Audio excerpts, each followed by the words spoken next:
Hello everyone, thanks for joining our webinar this afternoon. Are you ready for Viewable Impressions? We're extremely blessed here today to have a few industry veterans join us to discuss Viewable Impressions in a panel format.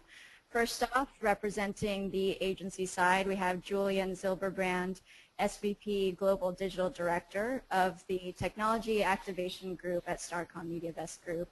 We're also joined by Kirby Winfield, SVP of Corporate Development at ComScore, certainly not a newcomer to audience measurement discussions. And we also have our very own Manu Waraku, Chief Product Officer, to represent a publisher's point of view. And last but not least, moderating the panel, as some of you may know, Mike Leo, Operative CEO and President. So before we begin, I just wanted to cover off on some quick webinar housekeeping items. So the first is that all of you guys are in listen-only mode. You guys have been muted to minimize any sound feedback for the rest of the audience. And if you have any questions, please post them to our GoToWebinar questions panel. We'll be checking them out, and Mike will bring them in as they are relevant to the current discussion. We'll also have time afterwards, towards the end, to answer any outstanding questions. If you guys don't have a hard stop at 1, we'll be hanging out for maybe 5 to 10 minutes more to see if we can answer some more questions. If we don't get to all of them, we'll be sure to make sure we follow up directly with you on those questions. And last couple things, we also created a Twitter hashtag for this VCPM. So if you have any comments or any feedback for us, please feel free to post them to that hashtag. And yes, the session will be recorded, and we'll make sure that we send them to you within 24 hours. So without further ado, today, here are our speakers. Guys, if you don't mind just saying a quick hello so that people can get acquainted with your voices. Hi, this is Mike Leo. This is Julian Zilberbrand. Hey, it's Kirby Winfield. Hi, this is Manu. Great, thank you. Thank you guys for joining. Before we begin, I just want to take a second to talk about why we put this webinar series together. Our clients sell over $5 billion of advertising through our operating systems, and as the hub for their businesses, they depend on us to help them hit and exceed this quarter's numbers, this year's numbers, but they also depend on us to make sure that we're confronting the major longer-term issues that the industry faces so that they can continue to win not just this year, but in the years ahead. So this year we've made a commitment to the ecosystem and to our clients to help them confront those larger issues and to confront those issues with really a ruthless dedication to getting to the truth and to drive a debate, and I hope that's what we get today, that's not littered with sales pitches and conflicts of interest. So today, I'm going to step down from my CEO role and be your guys' reporter and kind of digging into the subject at hand, the viewable impression with Kirby, Julian, and Manu. And we've asked each of them to kind of take the role of publisher, agency, and provider of systems that enables this. A little history about how we got here. This is a big topic. A little under a year ago, the IAB released a 5-part digital measurement solution. It was ambitious. Its goal was to advance the industry's measurement methodologies significantly with a bold promise. By making measurement more in line with what advertisers want in a way that allows them to better make cross-platform decisions, we'll get more brand dollars that may otherwise go to other mediums. Now the cornerstone of this framework, and really the first measurement principle, is to move from a served impression to a viewable impression standard. Now this initiative has everybody buzzing. In fact, we have, I think, about two or three times the amount of registrations. A little over 700 people register for this because of the topic is a hot one. Now, there's significant disagreement over the viewable impression, whether it's a good idea for our industry, and I think there are two reasons for that. First, there really are some legitimate arguments about whether this is the right measure, and what I hear a lot is whether the associated complexity is worth the reward. But the second reason is less about advertising effectiveness. Our industry was built on the back of measurement. Fortunes have been made and lost on betting on how we measure. So there's a lot of tension. That's because changing the way we measure will make some companies winners and other companies losers. And in particular, the companies who profit from a non-viewed world stand to lose a lot. So today we're going to dive into these issues, and really the agenda is in 4 parts. The first is, what problem are we really trying to solve here? Second, who stands to gain, who stands to lose? Third, how do you make sure that you're on the winning side? And fourth, if we have time, what are the operational challenges that come out of it? So if you guys see up on the board here, we have a quote from, I think, a very smart person over at Forrester who describes the world in the viewable impression. I just wanted to put this up there to kind of frame the discussion today. So Joanna is claiming the viewable impression pretty much solves everything except maybe world peace. Obviously, she's very optimistic about the impact this has on the industry. So I think one of the goals today is to see whether what Joanna's saying here can hold true. Go to the next slide. So I'd like to start with Kirby. And really, let's focus on, the last thing we want to do in this industry is solve problems that don't exist. So before we even start talking about the solution, let's talk about the problem. And I know, Kirby, you guys have done a lot of work really doing a lot of studies about understanding what the problem is. Can you talk to us about what you see as the problem out there? Yeah, so I think from a 10,000-foot view, the main problem is that today there is not a good way to reward the placements and publishers in the display industry who are creating value for advertisers versus those who are not, and that's because we're basically working off of a 15-year-old metric called the delivered impression. It's wildly inaccurate. If you're looking at impressions that have a chance to be viewed versus those that don't, they're like night and day. And it's really tough to figure out which portion of your ad campaign is driving value, be that brand lift or offline or online sales lift or conversion. And we actually pulled together a pretty significant study just at the end of last year with 2 billion impressions and 12 Fortune 500 brands running on 3,000 sites.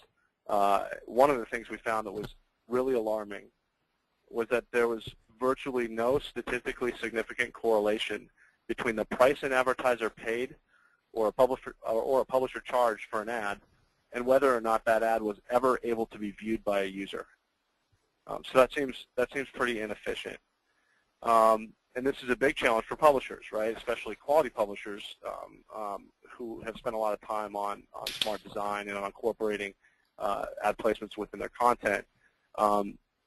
Because the simple law of supply and demand states that as long as there's no limit to the supply of impressions, the prices will continue to go down, and that really hurts. That really hurts everyone, and especially the folks who are likely to be more viewable than not. But I think just kind of backing out even of the sort of discussion of the pros and cons of a viewable impression standard, I like to make it really simple. And I've never heard anyone give me an argument against this that makes any sense. An ad that is never viewable to a user, never has a chance to be seen, has zero value to anyone, and should not be treated otherwise. And that's a firm principle that we believe. And then let's talk about how we get there. But if there's I think hopefully everyone in the industry can at least agree that an ad that's never viewable is worthless. So before we get to, actually I'll quote, I actually led a panel on this at an OMA conference, and one of the smartest guys I know, Vikram Samaya, his quote was, anybody that thinks that someone should pay for an impression that was never able to be seen is an asshole. I don't know if everybody agrees with that, but I do. Very strong words. Yeah, before we get into kind of the agency view and the publisher view, can you kind of give us some numbers on how big the problem is? Yeah. So how many impressions out there are not being viewed? Because I've seen some really alarming stats on this. Yeah, it's all over the map. So at the publisher level, within the study we had, which again I'll reiterate, was not done with sort of long tail advertisers doing belly fat ads or DR. This was 12 major brand advertisers, and in that study we saw one publisher site served the ads in a viewable area only 7% of the time.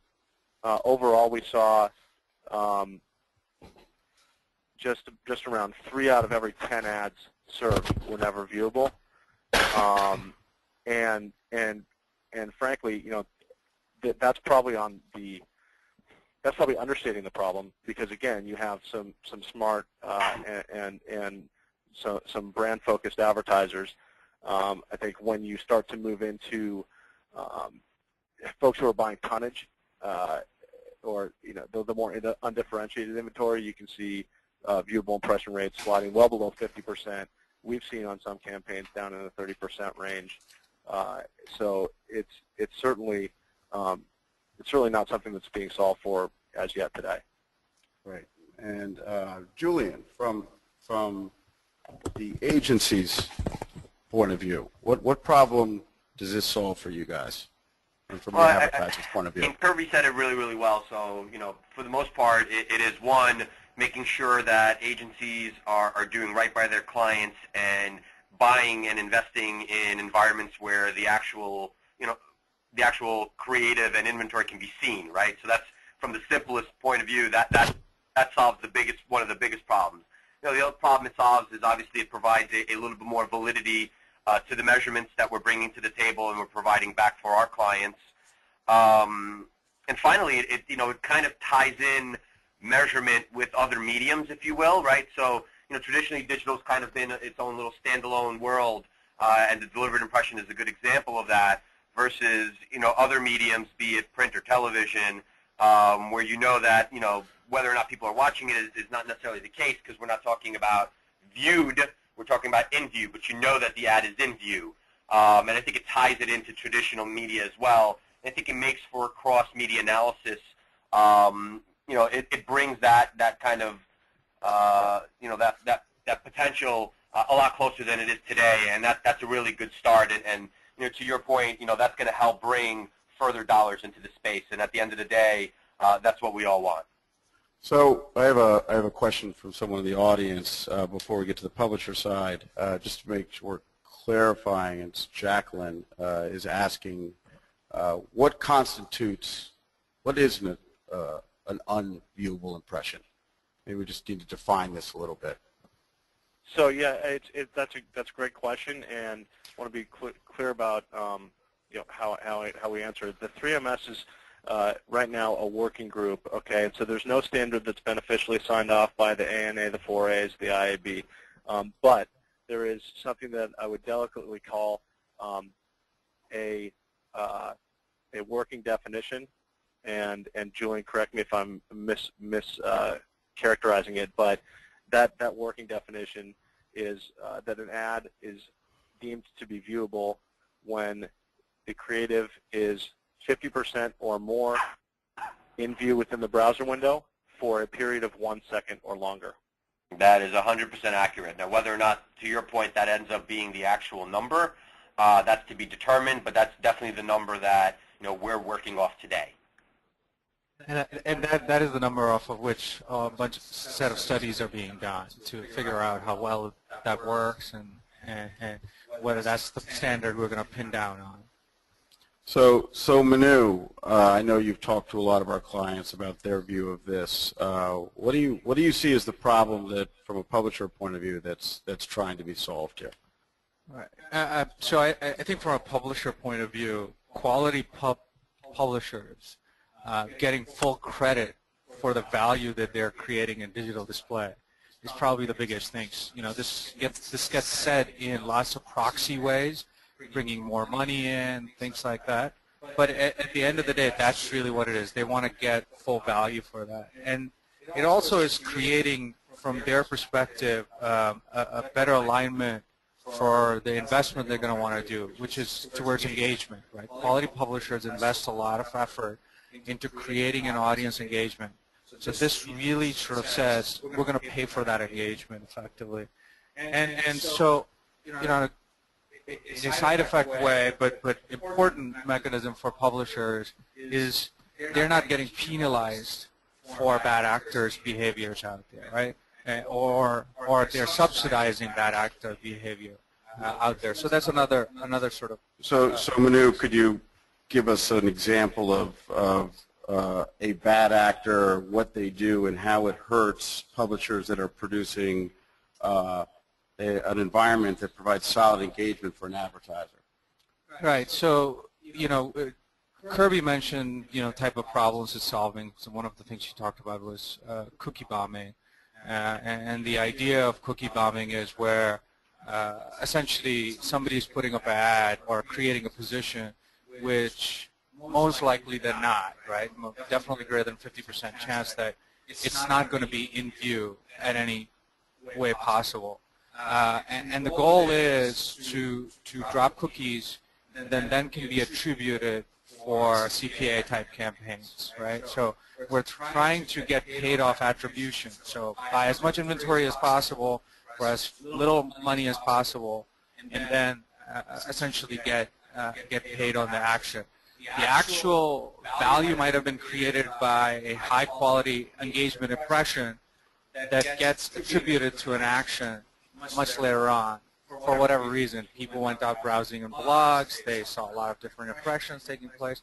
So overall, a quality publisher creates the engagement, and then somewhere along the way, an attribution model picks up the revenue. So you're saying people are not even showing ads or seeing ads are getting attributed with the sale when Absolutely. They didn't create it, which is taking money off the table for the premium publishers. Absolutely. I mean, this is just one of the problems.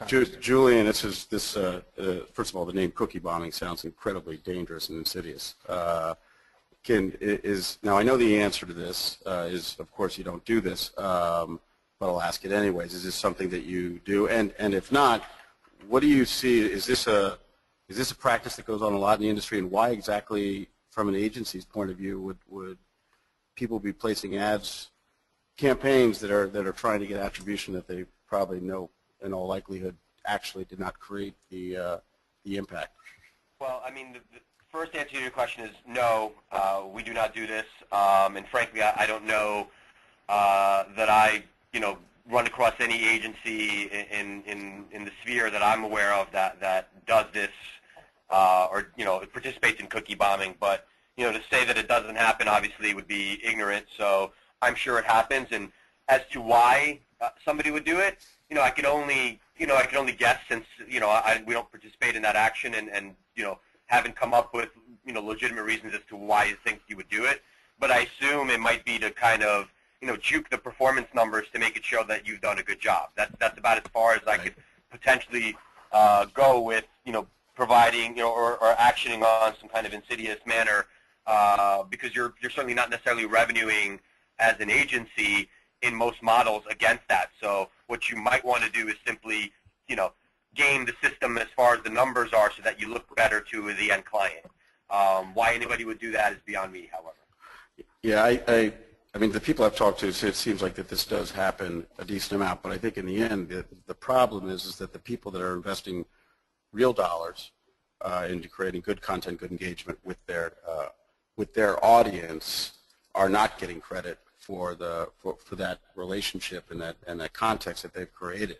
Yeah, I mean, and this is something that would solve. And this is something that would solve that, the viewable impression, or go a great deal to that, right? It certainly would go a great deal towards solving that. Yes. So I have a question. I've heard this one many times before on this issue from Jim.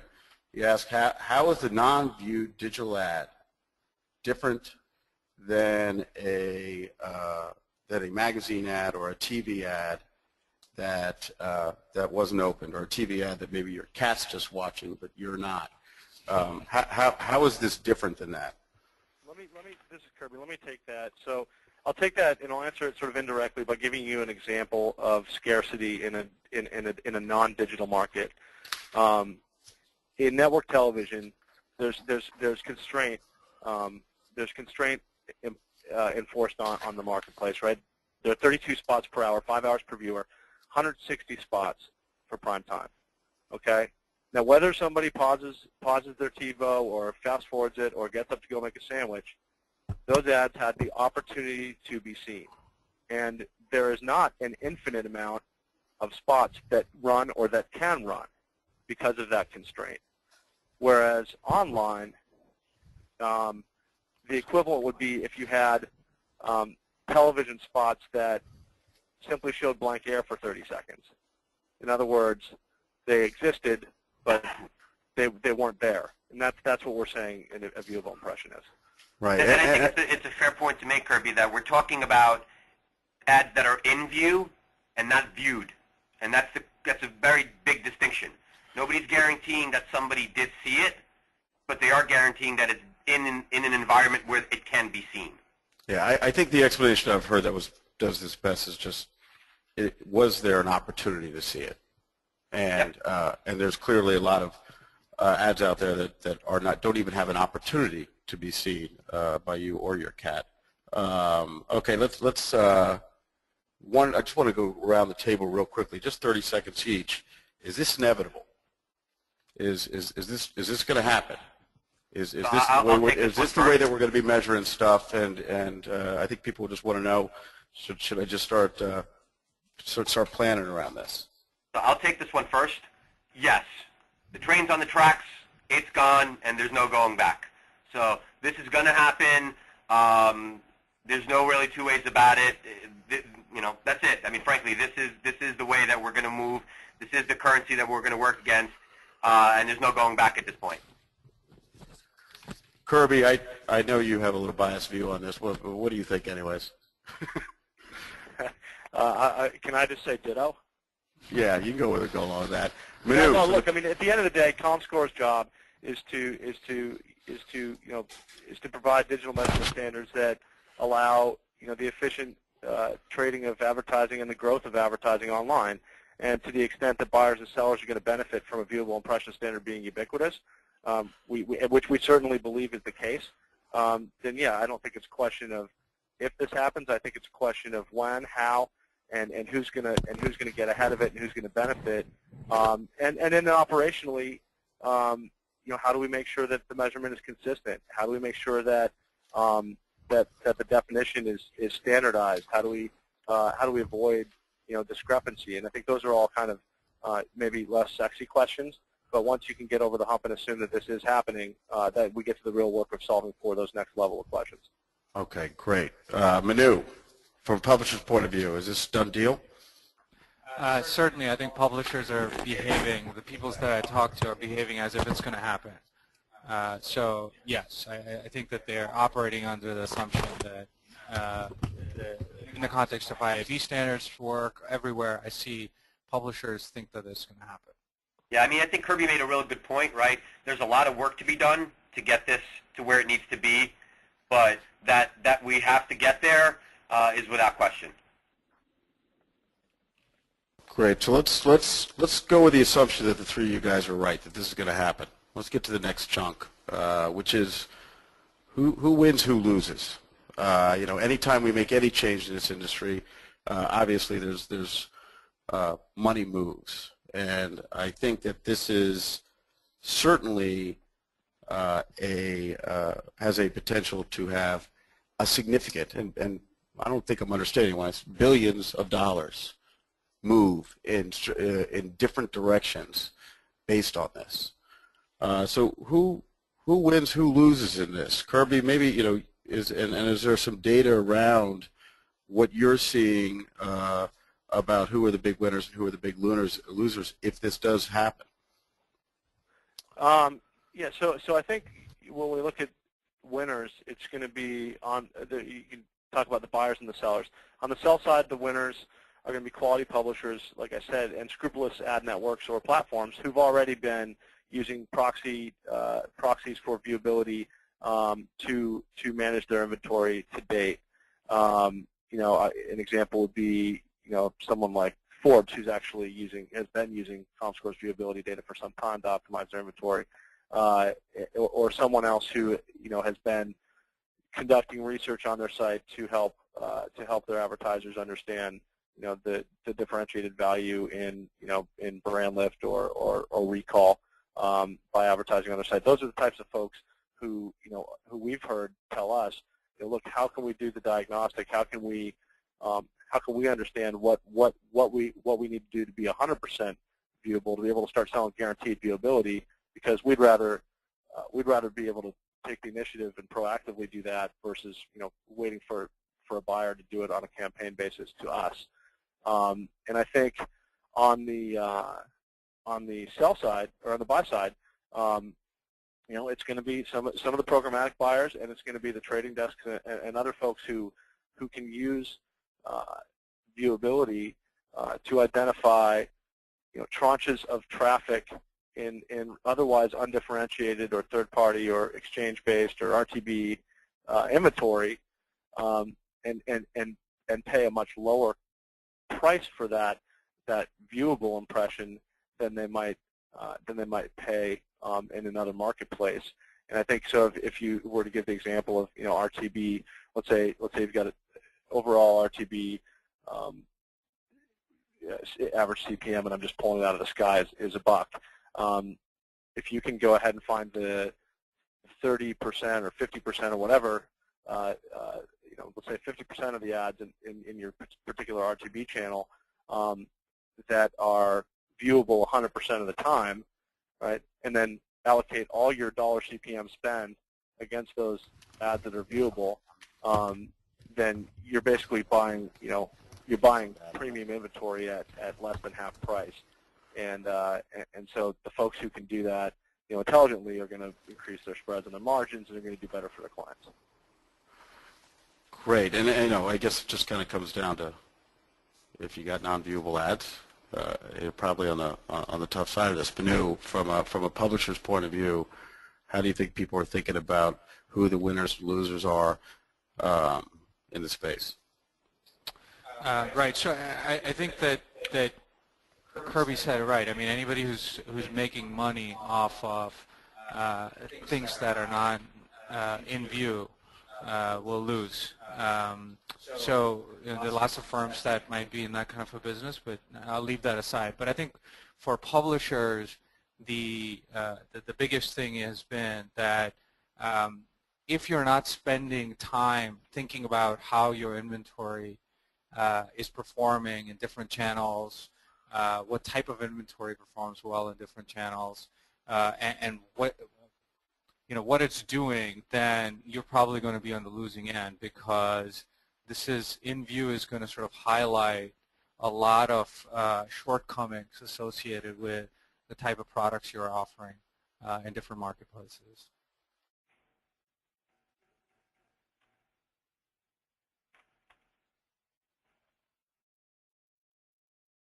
One of the things that I have heard a lot of is that, in particular, ad networks and programmatic buying and exchanges would take a very big hit on this. The thought, of course, is that publishers are more likely to give stuff that's, let's say, not premium if they didn't sell it, and therefore potentially has a much higher ratio of non-viewed or non-potentially viewed ads. How do you guys see programmatic buying being affected by this? And as just kind of as part of that question, how do you see programmatic buying adopting and adapting to this standard? Kirby, I know this. You've had some conversations about this. Is this? You have any thoughts on this?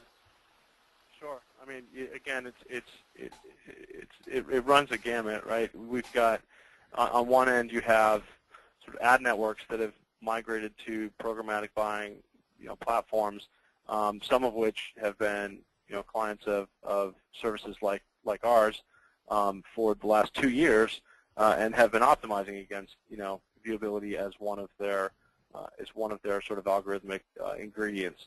And those folks will obviously be less impacted. In some cases, have already reaped a ton of benefit from doing so. And on the other end, you've got entities or tranches of traffic sitting beneath an exchange that, for whatever reason, are either hyper-fragmented or undifferentiated, or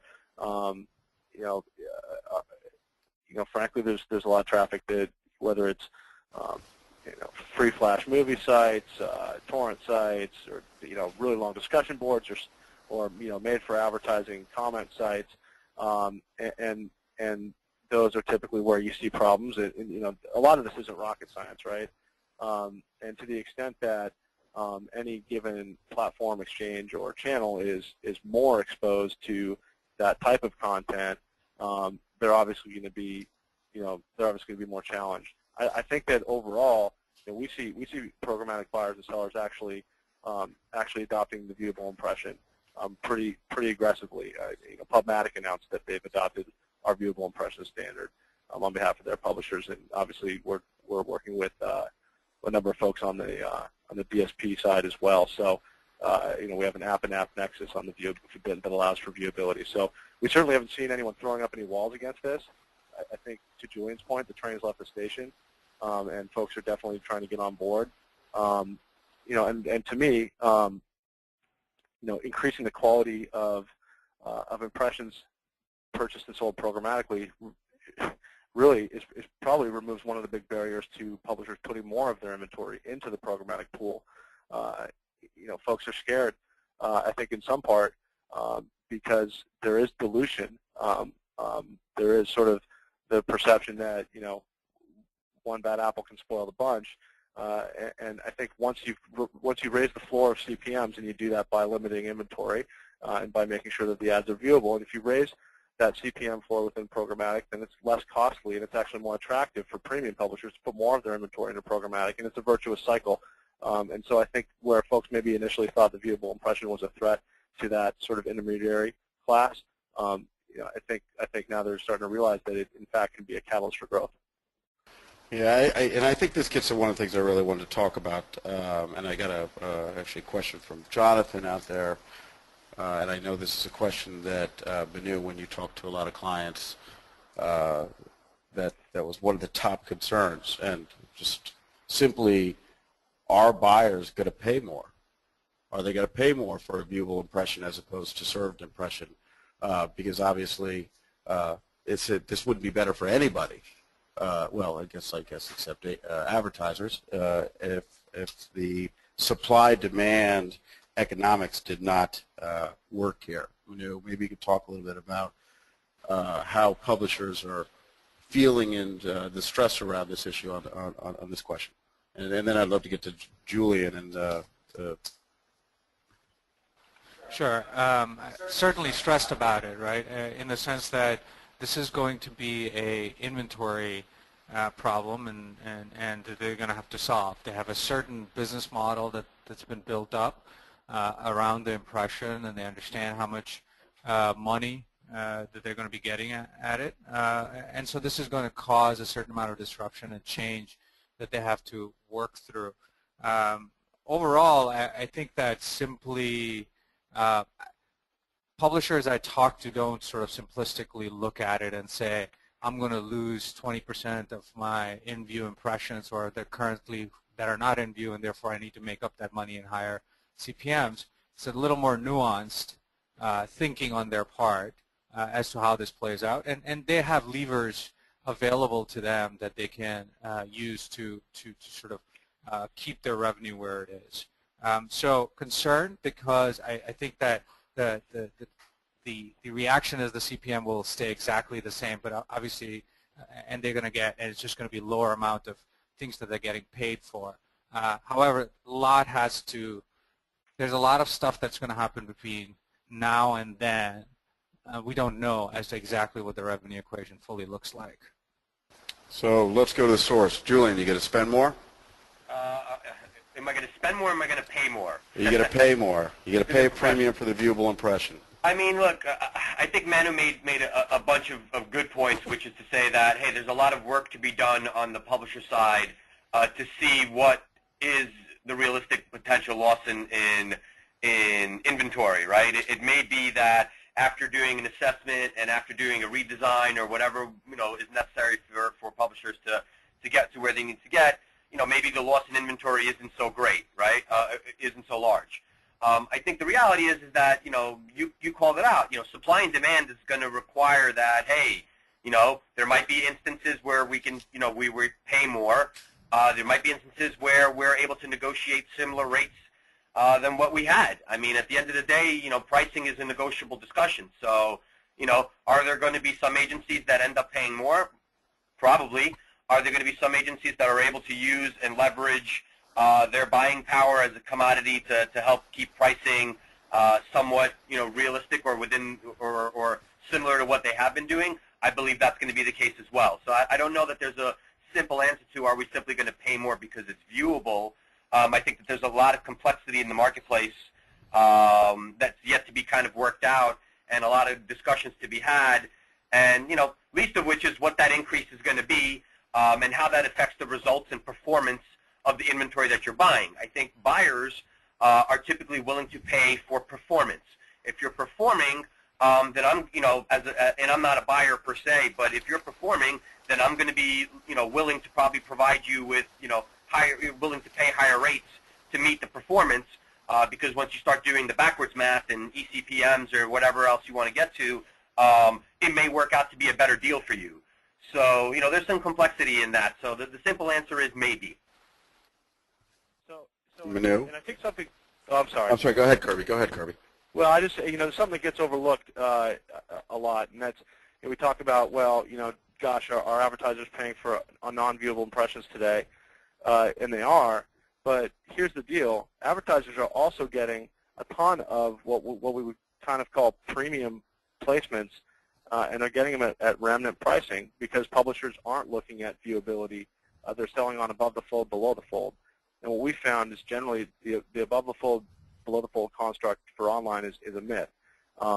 You have plenty. We've seen in some cases below the fold placements have viewability up to 67% of the time, and sometimes you got a leaderboard that doesn't load because it takes too long and somebody scrolls down. So I think one thing that we tell publishers is, look, if you apply viewability and you price. Basically, you remove remnant pricing from your inventory. There's now only one price for your inventory, and it blends your above the fold and below the fold because what matters is whether the ad is viewed.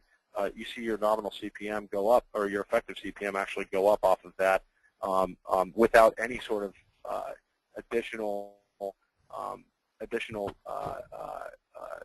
value being captured from or price raising off of increased performance, which is obviously the second part that Julian so rightly pointed out, which is, look, it's a virtuous cycle.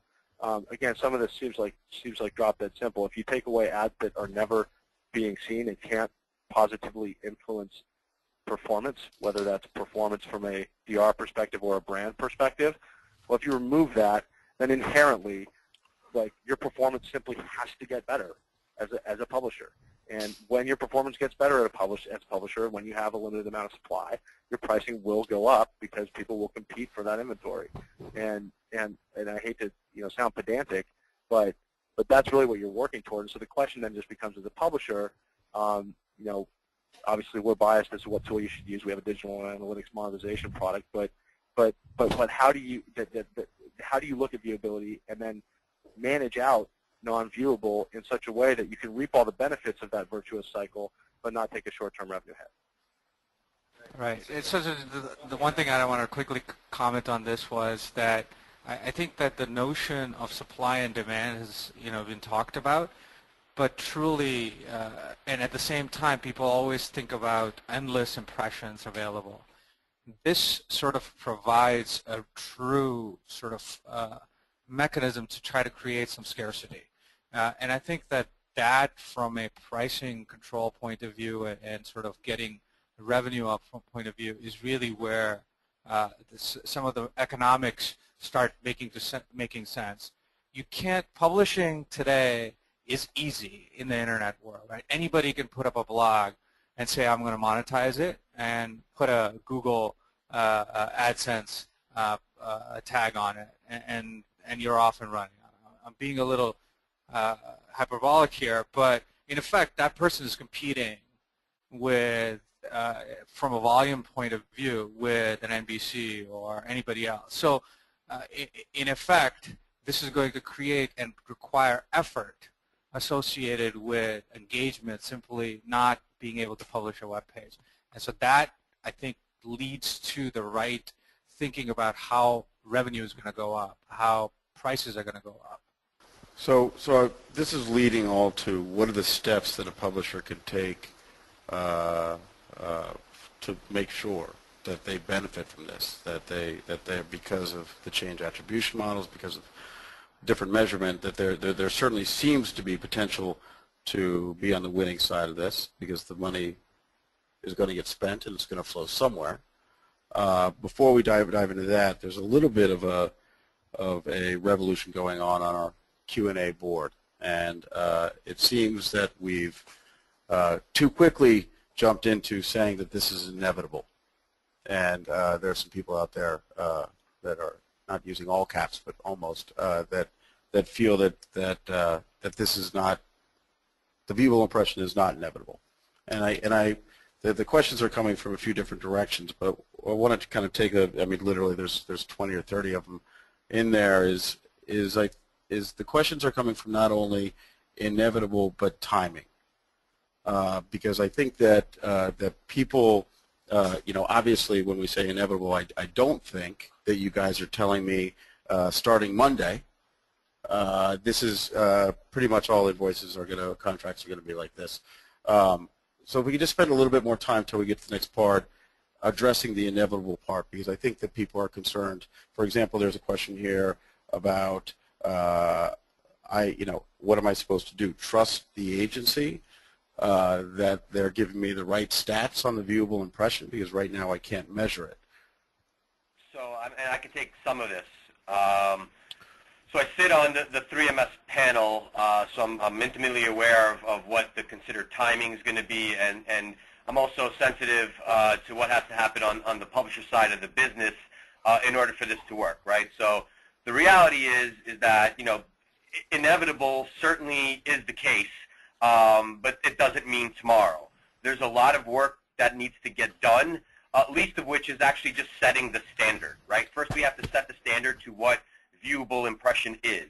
As we mentioned before, and as Kirby said it before, we have a working standard at this point at 50% in view and 1 second on the page. Whether or not that ends up being the standard, we still have a lot of testing to go through to figure out through that 3MS process what that's going to be.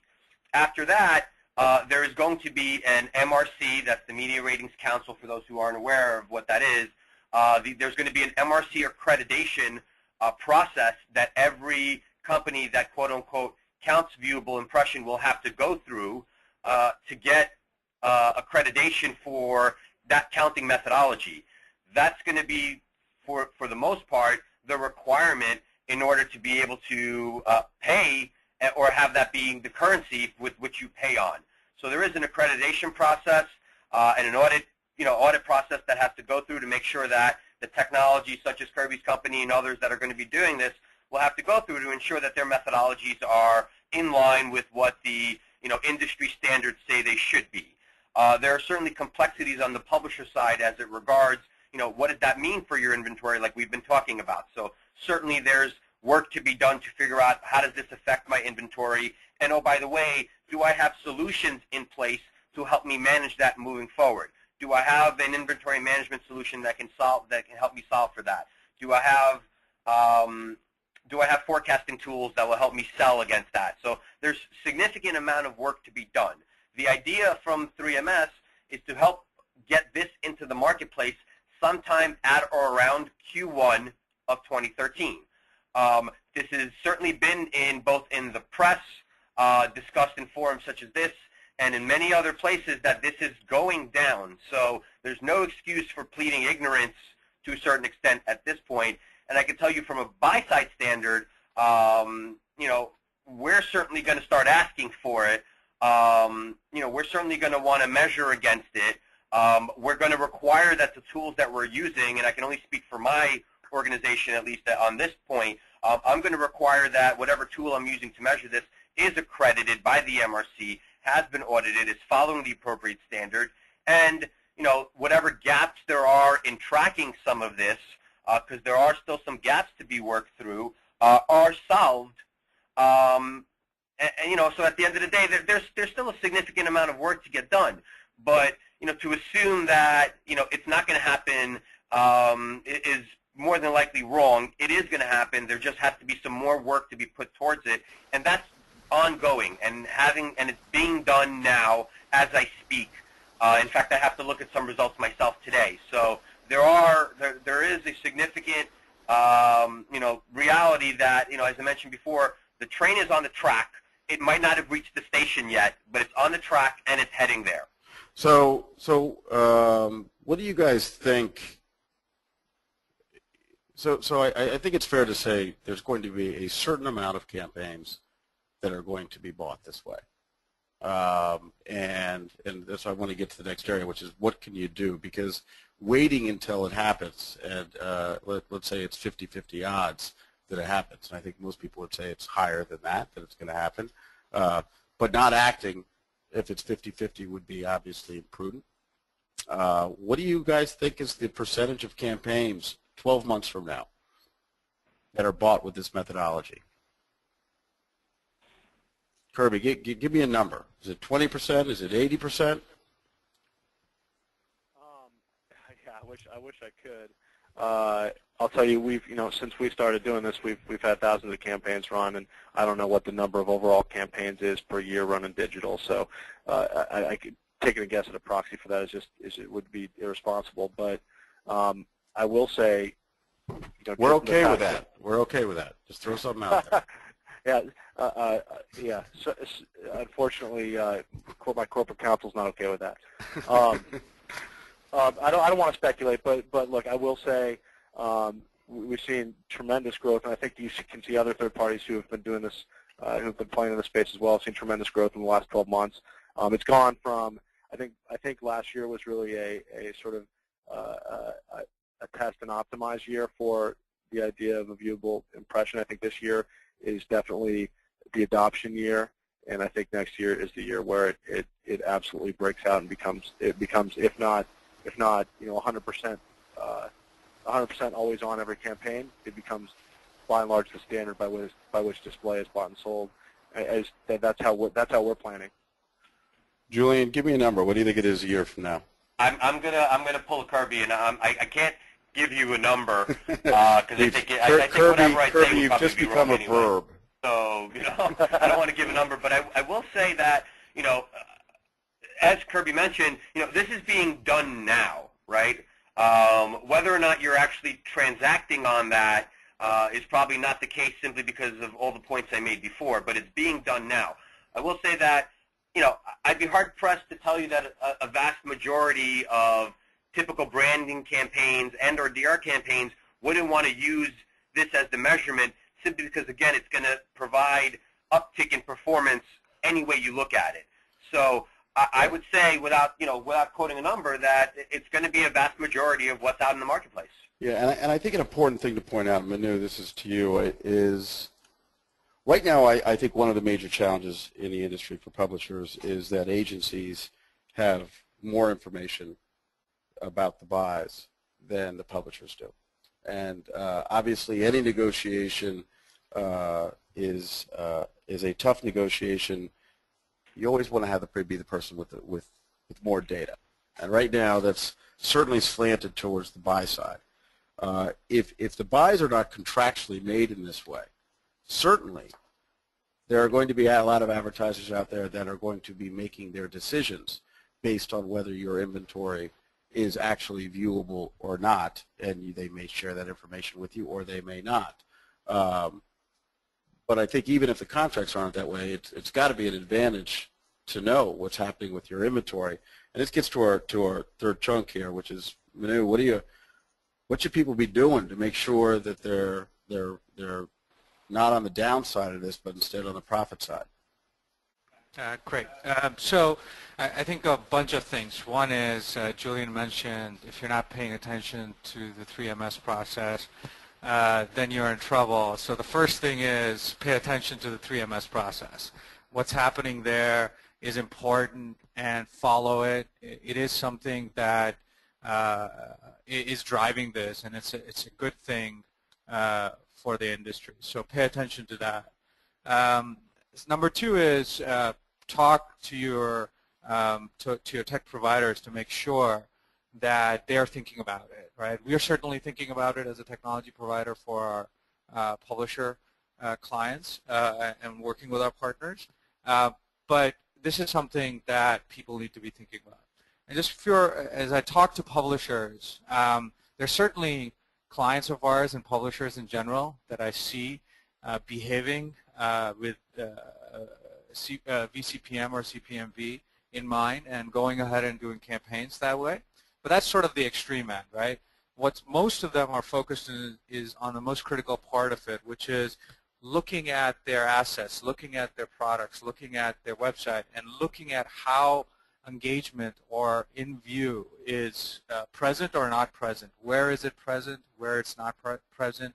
Where are audiences where high in view versus likelihood to in view sort of relationship exists, right? There are certain engagement models in which things start off outside of view and then become in view. And so starting to look at how that engagement process works and getting smart about it is important for you to get ahead of it. And I think that I am seeing on our client base and certainly with publishers, they see it as an opportunity to differentiate themselves and get ahead of the marketplace in terms of proving value. So keep that in mind. Publishers, there are certainly a set of publishers who are seeing this as an opportunity to drive the market in their direction. And they see that as an opportunity. And so you should be aware of that. Kirby, what are you seeing from the reaction from publishers, and what steps are they taking? Are you seeing more pessimism than optimism, or is it inverse to that? And what do you recommend as the top one or two things that they should be immediately doing to make sure they're getting ahead of this? So, I mean, I think the response varies by publisher type, and I think the more sophisticated, larger brand name publishers have an optimistic view towards this. I know ESPN is on the record as being very positive towards viewability. Obviously, again, I think we said we have Forbes using our digital analytics monetization product, which allows them to incorporate viewability into their targeting, and basically allows them to guarantee viewability on their ads. So I think for those kinds of publishers, our first recommendation, self-serving as it might be, is either use us or if there's another third party out there that does it, look at your viewability rates, understand by section, by site, by placement, over a month, over 3 months, what the likelihood of an ad is to be viewed. Set some guidelines and run some models around what it looks like to remove some of those placements. And again, try to manage it out. But beyond that, again, obviously not everyone's going to come and want to sign a contract tomorrow to buy the service. I think some common sense can be applied, right? So we saw, classic leaderboards are the most viewable placements on a page. They're viewable 74% of the time, and some of the time they're viewable up to 93% of the time. You might ask why they're not viewable 100% of the time, but that's a latency issue. So folks will be scrolling down into content before they can see the leaderboard. But overall, that's the best spot to put an ad. I think from an engagement perspective, we really like seeing the 300 by 250 medium rectangles. The in-view rates there are right around the average at about 70%, but they actually engage users more than leaderboards do. And when I say that, I mean they create dwell time within the ad, and that's because people are using good design principles and embedding advertising within content in a way that where that's unobtrusive but still grabs attention. And then the placement, or the type of ad that we saw that performed the worst from a viewability perspective was the 160 by 600 skyscraper. And then I would say kind of on a secondary basis, some things to look at. Don't fill your white space with ads. Again, a lot of this sounds simple, but not everyone takes this advice. Incorporate the right ad formats in the content, like I mentioned, and then just, the more ads you put on a page, the lower your viewability rate's going to be, right? So like everything in life, moderation is key. Don't have a raging party with ads on your page. So we're getting a lot of questions about particular ad servers, and publishers have a significant amount of concern because they're obviously we're talking about a standard that is not sitting in their office right now. They're not running reports around this, and people are talking about changing the world when they don't have viewability themselves.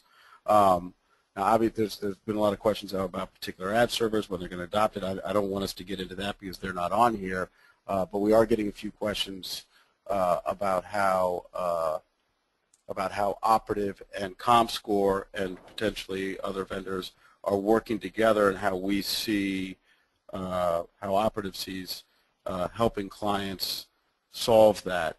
Manu, Kirby, you guys want to talk a little bit about discussions you guys are having about help the industry on this?